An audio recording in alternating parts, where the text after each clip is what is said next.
Kung sakali man si Congressman Sandro Marcos ang maging speaker, attorney?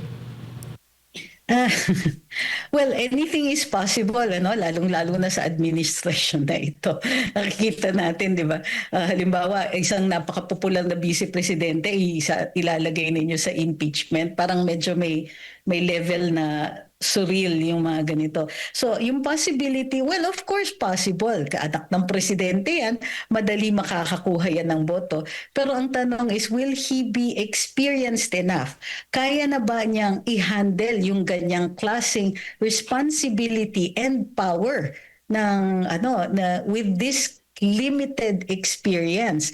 Wala namang question, matalino naman si Congressman Sandro Marcos. Pero iba talaga kapag experienced ka, bihasa ka doon sa larangan na ito.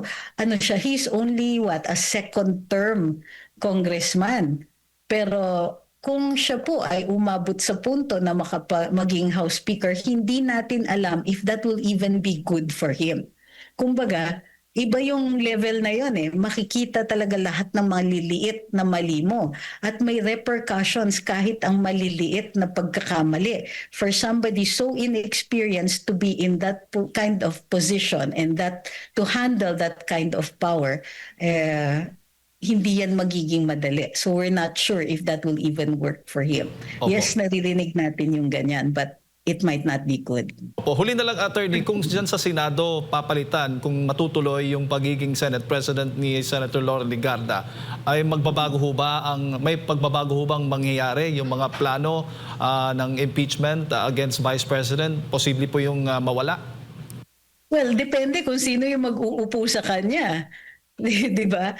Kung ang mag-uupo sa kanya ay yung pro-Duterte faction at lalaki and they will have significant votes, then makikita natin magbabago. Pero kung ang mag-uupo sa kanya ay yung dati ng mayorya with the endorsement of the president, ibang usapan yan. So, depende yan talaga kung sino ang mag-uupo sa kanya, kung anong interes ang mananaig. Opo, kaugnay naman po doon sa pampulitikang motibo, ayon kay VP, ang akbayan ay may malinaw na pampulitikang motibo, kabilang yung plano nilang tumakbo sa pagka-pangulo. Sa tingin po ninyo, sa legal na aspeto nito, attorney, gaano ito makakaapekto naman sa kredibilidad ng impeachment complaint?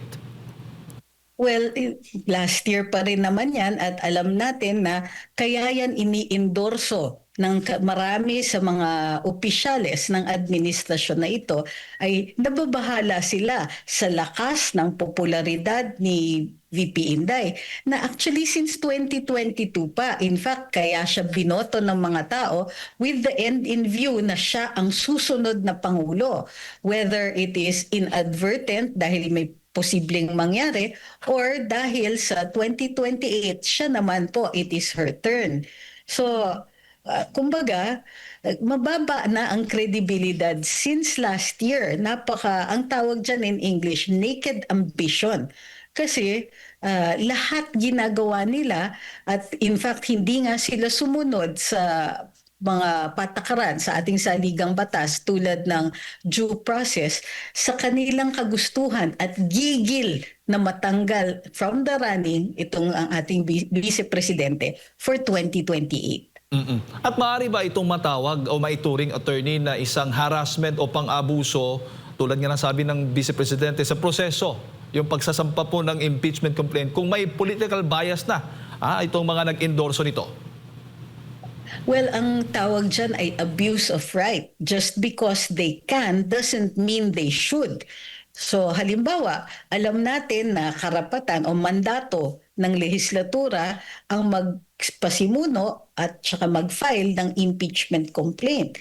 Ngunit kailangan mayroong pundasyon ito. May violation ng batas o mayroong act na napakasama kahit hindi man lang siya umangat to the level of a crime, pero dapat napakasama ng ginawa ng nasasakdal para humarap siya sa isang impeachment at para matanggal sa pwesto ang isang taong may hawak na napakalaking mandato.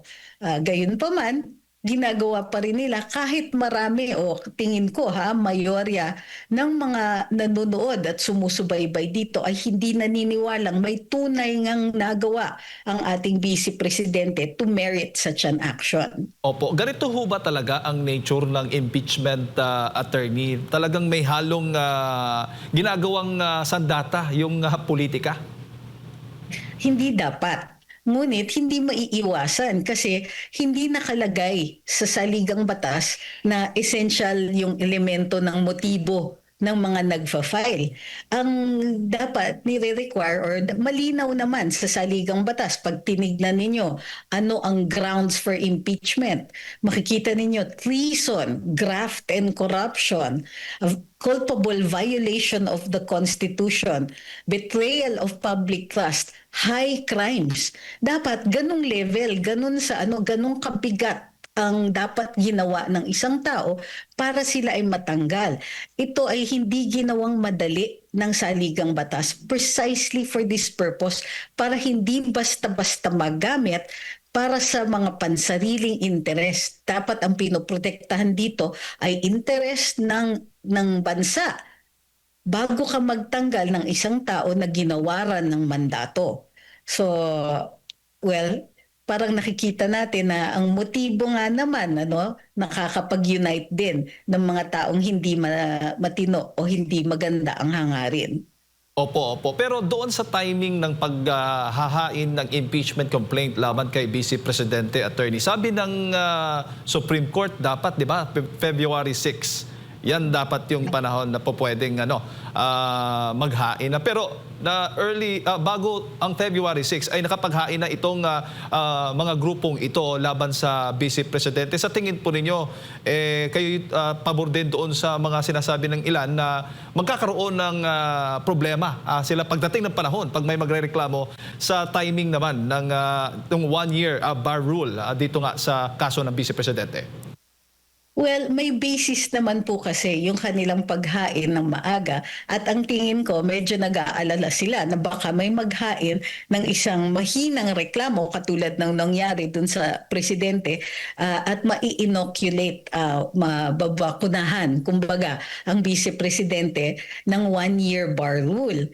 So, nagmadali sila. Ito ay dahil dun sa desisyon ng Korte Suprema sa motion for reconsideration ay sinabi nila na nag-umpisa ang 1-year bar ng January 14 or 15.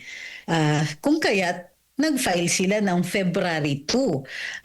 Ang tingin ko, binabalanse nila at sa tansya nila, ano yung worst na mangyayari.